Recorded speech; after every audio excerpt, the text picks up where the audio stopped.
Alrighty everyone, I hope you've had a great week and I hope you're about to have an even greater weekend.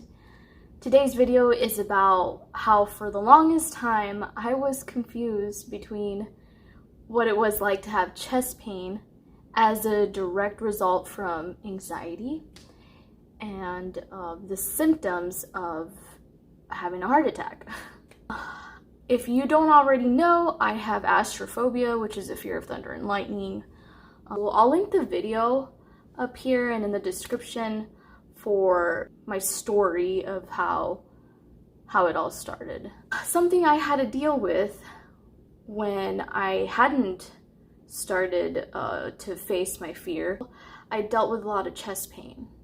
And I always thought that it was me about to have a heart attack from how scared I was of these storms. When years later I found out, no, it's just a really bad, like high anxiety causing all these, all this tension, an increase in my heart rate, my heart pumping blood fast, my chest getting warm, all these things that I used to confuse with heart attack symptoms, and that wasn't the reality. So yeah, I'm here to kind of break down what I learned. There is a history of heart issues on my mom's side, but I have been checked by a doctor enough times to know that I do not have heart issues. And as much as evidence there was for that, I always try to convince myself I have to have heart issues. Why else would I be feeling like someone's stabbing me in the heart? Why else would my chest be on fire and my left arm going numb, So I made a little Venn diagram to show the differences and similarities between a heart attack and anxiety or panic attack.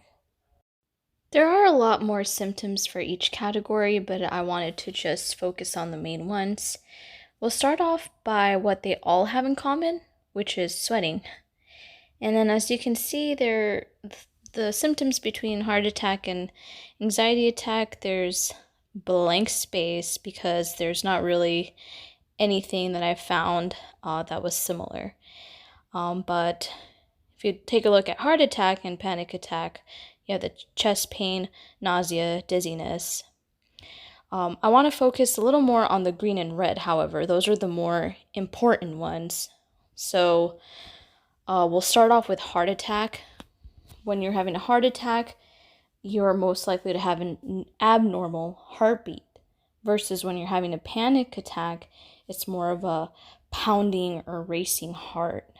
And then an anxiety attack is more like increased heart rate, but honestly, they're probably the same thing. Before I move on to the red, if you have panic disorder, you most likely suffer from heart palpitations. I do as well. I've seen many doctors about it, and they all tell me the same thing, to not be concerned too much. It's not life-threatening. You can live a perfectly normal life with having heart palpitations. It just sucks because it's not a very nice feeling. Moving on to the symptoms in red, I found that anxiety and panic share this feeling of impending doom. And this goes back to what I was saying earlier about what you think you're feeling may not necessarily be what you're actually feeling. I didn't see this for symptoms of a heart attack. I'm going to go ahead and trust my Google results. Mayo Clinic seems to be a reliable source for me, so I'm just going to go with that. But what I did find is the section here for pain. Where you're going to feel the pain is different from anxiety and panic. If you're suffering from a heart attack, most likely you're going to feel it between your shoulder blades, your left arm, your neck, your chest, your jaw, or upper abdominal area. And now it's important to point out that the pain is going to feel different too. The type of pain is going to feel like a tightness, a clenched fist in your chest area, and you can even have really severe heartburn. which I did not find for anxiety or panic attacks. Let me point out, I am not a doctor or a medical professional. These are just things that help me differentiate between symptoms of having a heart attack and, having an episode. But because there's so many similarities, I struggled to come to terms with this. I struggled to understand that no, I did not have heart issues and this was just anxiety. Anxiety can do this to your body. It can do this to your heart, but you're not actually in a life-threatening situation. Oh, and the Hubs is here. Huh? What's up? The Hubs is here. Ah, yes, the Hubs is home. Who is the Hubs addressing right now? I'm making a video. Ah, so the Hubs is addressing future audiences who are tuning into your video. Yes. Very well then. Hello, future audience. I'm the Hubs. I've gotten home. And today I was sitting in traffic that was so bad, I got excited about it being 10 miles per hour. But that is okay, because I am home. I feel you on the traffic. Yes. Mm-hmm. It was fucking atrocious. But the moment I left... That's not to say, if you clearly have a history of heart problems and you are thinking, these are just symptoms of a panic attack or anxiety attack, you still want to get that checked out. You still want to go to a doctor and make sure to rule out the possibility of having a heart attack. Clearly, I have no heart problems, so this information helped me stay calm whenever I had an episode. I would remind myself that I had a perfectly healthy heart, and these were really just symptoms of an anxiety or panic attack.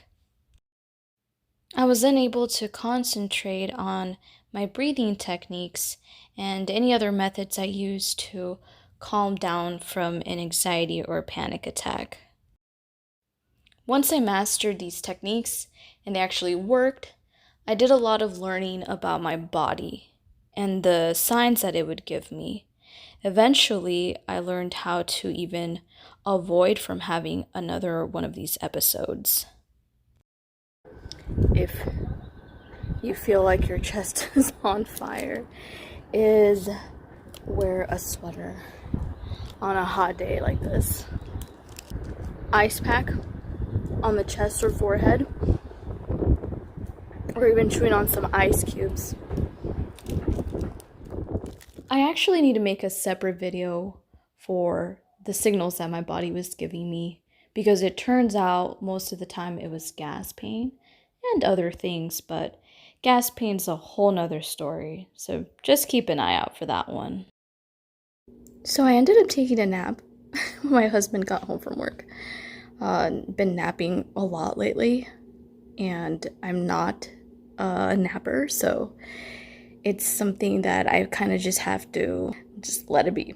Anyway, listen to your body, but really listen, be in tune with how your body reacts to everything for a moment. It might sound like an exhausting thing to do, but it's better to know your body well and the signs that it gives you than to be clueless and get confused like me and think you're having a heart attack. It's late. I'm just gonna take the rest of the night to relax, watch some TV, have a snack, and I will see you guys on Monday. Bye!